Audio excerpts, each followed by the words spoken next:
اللہ تعالیٰ فرماتے ہیں من اہتدا، جس نے ہدایت حاصل کی فإنما یہتدی لنفسی، پس پختہ بات ہے وہ ہدایت حاصل کرے گا اپنی ذات کے لیے، ومن ضل، جو گمراہ ہوا فإنما یضل علیہا، پس بے شک وہ گمراہ ہو جاتا ہے اپنی ہی نقصان میں، اس کی گمراہی اس کے نفس پر ہے۔ ولا تزر وازرۃ وزر اخری، اور نہیں اٹھایا جائے گا کوئی اٹھانے والا دوسرے کا بوجھ۔ یہودی کہتے ہیں ہمارے گناہ حضرت عزیر علیہ السلام اٹھائیں گے، عیسائی کہتے ہیں حضرت عیسیٰ علیہ السلام ہمارے گناہوں کا کفارہ ہیں، وہ ہمیں بچا لیں گے، ہم چاہے جتنے گناہ کریں، حضرت عیسیٰ علیہ السلام سولی پہ لٹک کر ہمارے گناہوں کا کفارہ ہو گئے ہیں۔ عجیب منطق ہے، گناہ کرو تم سولی پہ لٹکیں وہ، اور تم گناہ کرو تو 2000 سال بعد وہ سولی پہ لٹک جائیں 2000 سال پہلے۔ بھئی یہ کون سی انصاف کی بات ہے؟ پھر کہتے ہیں ہم یہ بڑے ذہین ہیں، بڑی یعنی سپر طاقت ہے۔ یہ سپر طاقت ہے جس کو گناہوں کا ہی نہیں پتہ، 2000 سال پہلے آگے پیچھے ان کو لے کے جا رہے ہیں۔ تو اللہ تعالیٰ فرماتے ہیں وما کننا معذبین، اور ہم نہیں سزا دیتے کسی کو، حتی نبعث رسولا، یہاں تک کہ ہم رسول بھیجتے ہیں۔ حضرت آدم علیہ السلام سے لے کر حضرت صلی اللہ علیہ وآلہ وسلم کی ذات گرامی تک اللہ تعالیٰ نے دنیا کے ہر کونے میں ہر قوم کی طرف پیغمبر بھیجے، اور بھیجے بھی ان کی زبان میں، تاکہ قوم یہ نہ کہہ سکے کہ ہمیں ان کی زبان سمجھ نہیں آئی۔ معجزات دکھائے، کتابیں سنائیں، پیغمبروں نے سمجھانے میں کوئی کسر نہیں چھوڑی۔ کوئی یہ نہیں کہہ سکتا کہ ہمیں حق اور باطل سے آگاہ نہیں کیا گیا، لیکن جب قوموں نے ہٹ درمی کا مظاہرہ کیا، حق ماننے کی بجائے حق کو مٹانے پر آگے، اللہ تعالیٰ نے عذاب بھیج کر مجرموں کو صفایا کر دیا۔ حضور اکرم صلی اللہ علیہ وآلہ وسلم کا یہ جو مسئلہ ہے، آخری پیغمبر، یہ مسئلہ ذہن نشین کر لیں کہ حضرت صلی اللہ علیہ وسلم کی ذات گرامی کے بعد اب قیامت تک دنیا میں کوئی نبی رسول پیدا نہیں ہو سکتا۔ ختم نبوت پہ آپ کا ایمان ہے نا انشاءاللہ، اور دین کی حفاظت کی ذمہ داری اللہ تعالیٰ نے آخری پیغمبر کی امت پہ ڈالی ہے۔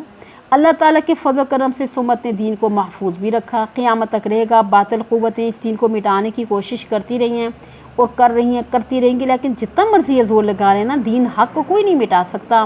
ایک حدیث پاک میں آتا ہے نا، علماء امتی کا انبیاء بنی اسرائیل، کہ میری امت کے علماء حق ایسے ہیں، علماء حق جو ہے نا، جیسے کہ بنی اسرائیل کے انبیاء، اور جیسے انہوں نے دین کی حفاظت کی تھی، انہوں نے بھی دین کی حفاظت کی، جانوں کی قربانیاں دی ہیں، حق کو محفوظ رکھا، باقی رکھا۔ یہ علماء پہلے بھی تھے اور اب بھی ہیں، یہ نا کہ اب نہیں ہے۔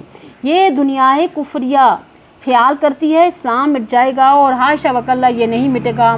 اس کو جتنا دباؤ گے انشاءاللہ یہ اتنا ہی ابھرے گا۔ یہ دین آج تک اپنی اصل شکل میں محفوظ ہے، اگرچہ اہل بدعت نے بدعت کو دین بنایا ہوا ہے، لیکن الحمدللہ ثم الحمدللہ دنیا کے کونے کونے میں توحید و سنت بھی برقرار اور موجود ہے۔ تو اللہ تعالیٰ کسی قوم کو سزا نہیں دیتے جب تک پیغمبر پہنچ کر اتمام حجت نہ کر دیں۔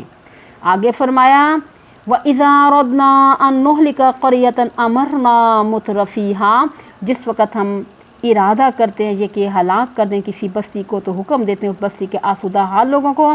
قرآن پاک کے امت میں اول نمبر کے مفسر حضرت عبداللہ بن مسعود رضی اللہ تعالیٰ اس آیت کی یہ تفسیر کرتے ہیں، جس وقت ہم ارادہ کرتے ہیں کسی بستی کو ہلاک کر دیں، وہاں کے آسودہ حال لوگوں کو مال اور زیادہ دے دیتے ہیں۔ جب مال زیادہ مل جائے پھر کیا ہوتا ہے؟ فَفَسَقُوا فِيهَا، پھر وہ نافرمانی کرتے اس بستی میں، اس مال کے بل بوتے کرتے ہیں۔ جب مال 4 گنا ہوگا تو نافرمانیاں بھی تو 4 گنا ہوں گی۔ فَحَقَّ عَلَيْهَا الْقَوْلُ، پس لازم ہو جاتا ہے اس بستی پہ قول اللہ تعالیٰ کے عذاب کا۔ سورہ شورى آیت نمبر 27 میں اللہ تعالیٰ فرماتے ہیں لَوْ بَسَطَ اللَّهُ الرِّزْقَ لِعِبَادِهِ لَبَغَوْا فِي الْأَرْضِ، البتہ اگر اللہ تعالیٰ کو شادہ کر دیں اپنے بندوں کا رزق تو وہ البتہ سرکشی کریں زمین میں، یعنی سب باغی ہو جائیں۔ عموماً پیسے کا یہ اثر ہے کہ جس کے پاس آ جاتا ہے وہ دین پر اس طرح کاربند نہیں رہتا جس طرح غریب رہتا ہے۔ پھر وہ شراب پیے گا، شادیوں پہ بیجا خرچ کرے گا، ٹھا کرے گا، یعنی غلط کام کرے گا۔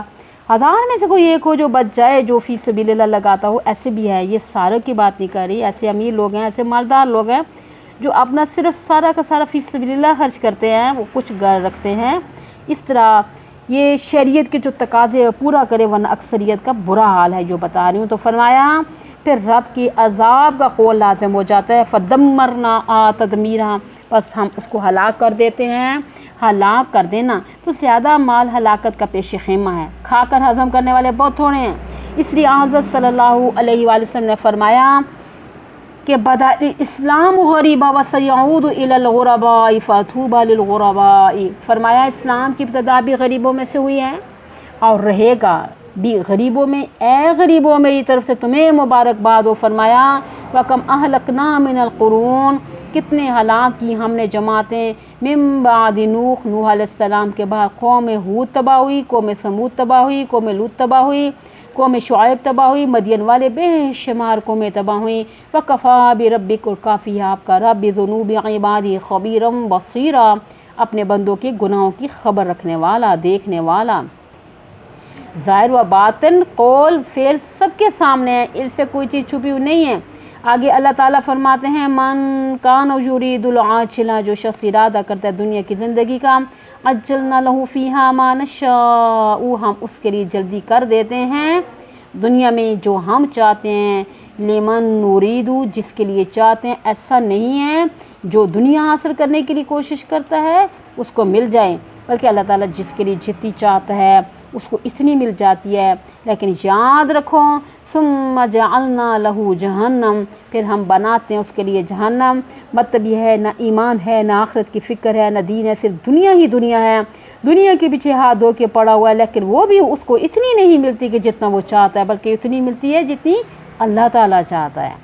پھر فرمایا کہ یصلاھا مذموما مدحورا، داخل ہوگا دوزخ میں مذمت کیا ہوا، پھٹکارا ہوا۔ اس کے برعکس ومن اراد الآخرہ، جو شخص ارادہ کرتا ہے آخرت کا، وسعی لہا سعیہا، اور اس کے لیے کوشش بھی کرتا ہے۔ ٹھیک ہے، کوشش سمجھتی ہے نا؟ تو اگلے 2 رکوعوں میں آخرت کی کوشش کا ذکر آئے گا، اور آخرت کے لیے یہ کام کرنے ہیں۔ یہ فرمایا جس سے آخرت کا ارادہ کیا اور اس کے لیے کوشش بھی کی، جس طرح کوشش کرنے کا حق ہے، وَهُوَ مُؤْمِنٌ، بشرطے کہ وہ مومن ہو، پھر اس کے لیے آخرت ہے، کیونکہ آخرت کا سارا در و مدار ایمان پر ہے۔ آپ کو پہلے بھی بتایا تھا عمل کی قبولیت کے لیے 3 شرطیں آپ کو یاد ہوں گی، بولے پہلی شرط کیا ہے؟ ایمان۔ دوسری شرط اخلاص، عمل صرف رب کی رضا کے لیے عمل کیا جائے۔ نمبر 3 بولے تیسری شرط اتباع سنت، عمل سنت کی پیروی ہو۔ اگر یہ تینوں چیزیں حاصل ہیں تو پھر خوشی ہونی چاہیے کہ آخرت میں سرخرو ہوگا۔